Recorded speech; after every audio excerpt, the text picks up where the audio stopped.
নমস্কার বন্ধুরা, কেমন আছেন সবাই?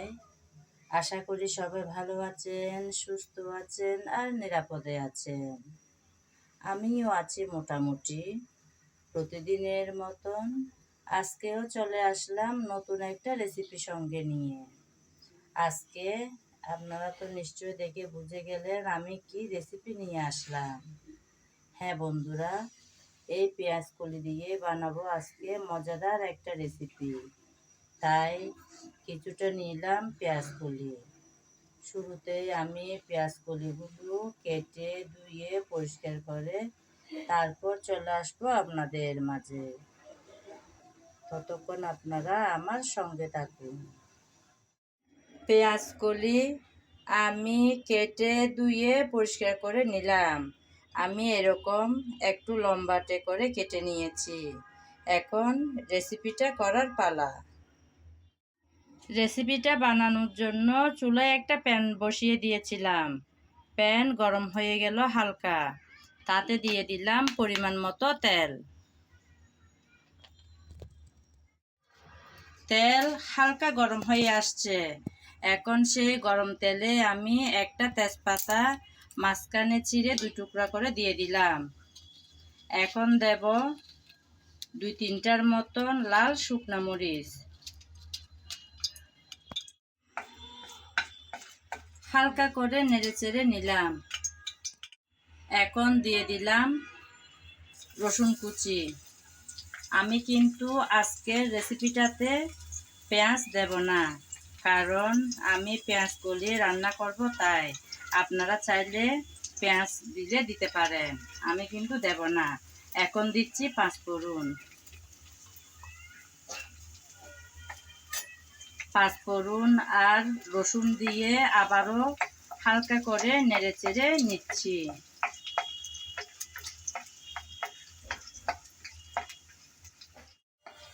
কিছুক্ষণ নেড়েচেড়ে ভেজে নিলাম।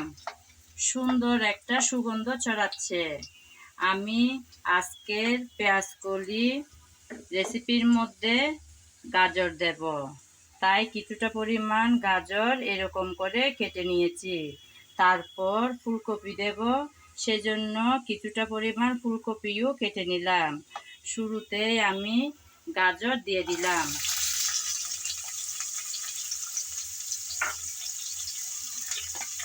একটু নেড়েচেড়ে মিশিয়ে নেব।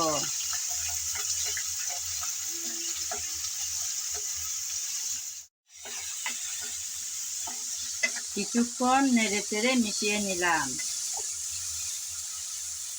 এখন ফুলকপিও দিয়ে দেব। যেহেতু পেঁয়াজ কলির চাইতে ফুলকপি আর গাজর একটু শক্ত টাইপের, তাই গাজর আর ফুলকপি আগে দিয়ে দিলাম।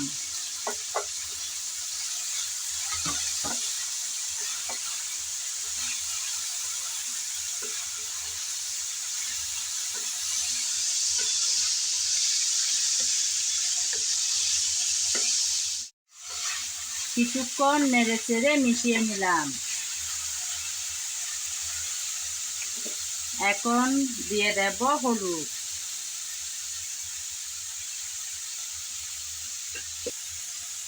তারপর জিরা। তারপর স্বাদ মতো লবণ। এখন দেব কিছুটা কাঁচামরিচ, আমি এরকম করে কেটে নিয়েছি, সেগুলো দিয়ে দিলাম। জালটা যে যেমন খেতে পছন্দ করেন সেরকম দেবেন। সব কিছু এখন ভালোভাবে একসাথে মিশিয়ে নেড়েচেড়ে ভালোভাবে ভেজে নিতে হবে।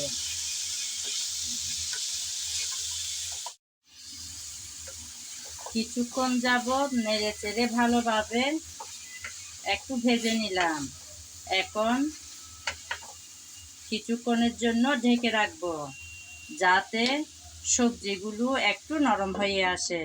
ফিরে আসবো কিছুক্ষণ পর।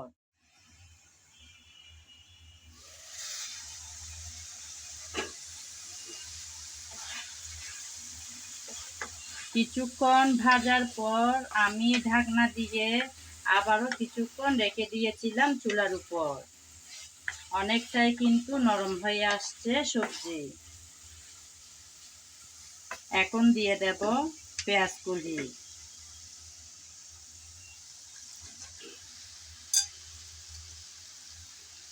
এর আগেও আমি অনেকবার অনেক রকম করে পেঁয়াজ কলি দিয়ে রেসিপি দিয়েছিলাম আমার চ্যানেলে, চাইলে আপনারা দেখতে পারেন। ভালো লাগলে আমার চ্যানেলটিকে সাবস্ক্রাইব করে আমার পাশে থাকবেন। আর যদি ফেসবুক পেজে দেখে থাকেন তাহলে পেজটি ফলো করে দেওয়ার অনুরোধ রইল। পেঁয়াজ কলি দিয়ে আমি আবারও ভালোভাবে নেড়েচেড়ে একটু মিশিয়ে নিচ্ছি। ভালোভাবে নেড়েচেড়ে মিশিয়ে নিতে হবে, যেহেতু এই রেসিপিটাতে কোনো ধরনের পানি ব্যবহার করা হচ্ছে না, সেজন্য নিচে লেগে যাওয়ার সম্ভাবনা থাকতে পারে।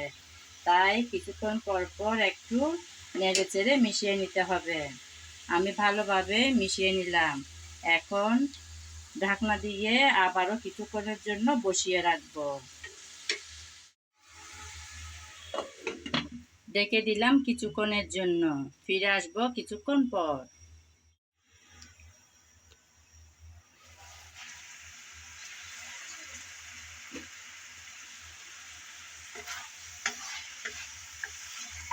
ঢাকনা দিয়ে ঢেকে কিছুক্ষণ রান্না করেছিলাম। তার মধ্যে আমি আরও ২-১ বার এসে নেড়েচেড়ে মিশিয়ে নিয়েছিলাম, না হলে নিচে লেগে যাওয়ার সম্ভাবনা থাকতে পারে। তাই আবারও এখন ঢাকনা উঠিয়ে একটু নেড়েচেড়ে মিশিয়ে নিচ্ছি। অনেকটাই কিন্তু সিদ্ধ হয়ে আসলো পেঁয়াজকলিও। আমি কিছুটা ধনেপাতা কুচি করে রেখেছি, সেগুলো এখন উপরে দিয়ে দেব। যেহেতু এখন শীতের সিজন, খুব সুন্দর সুন্দর তাজা তাজা ধনেপাতা পাওয়া যায়। এই ধনেপাতা দিয়ে যে কোনো রান্নায় আমার ভীষণ ভালো লাগে খেতে, তাই আমি চেষ্টা করে থাকি ধনেপাতাটা দেওয়ার। আপনাদের হাতের কাছে যদি ধনেপাতা থেকে থাকে তাহলে অবশ্যই দেবেন। ভীষণ সুন্দর হবে রান্নাটা, খেতেও হবে দারুণ। ধনেপাতা কুচি দিয়ে আবারও নেড়েচেড়ে ভালোভাবে একটু মিশিয়ে নিলাম। আবারও একটু ডেকে রাখবো কিছুক্ষণের জন্য, ফিরে আসবো কিছুক্ষণ পর।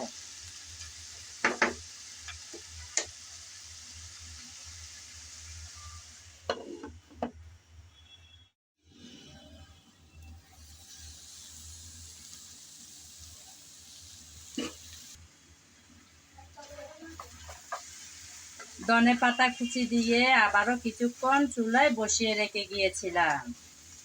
বন্ধুরা, আজকের রেসিপি কিন্তু আমার একদম রেডি। দেখুন বন্ধুরা, কি সুন্দর ঝরঝরে হয়েছে।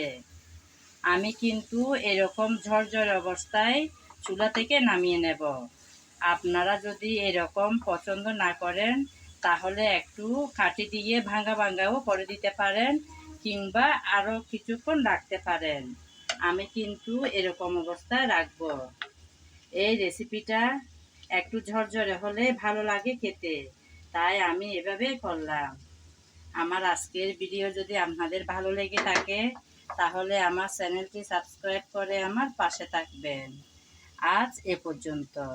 সবাই ভালো থাকবেন, সুস্থ থাকবেন আর নিরাপদে থাকবেন। আগামী ভিডিও দেখার আমন্ত্রণ জানিয়ে আজ এখানেই বিদায় নিলাম।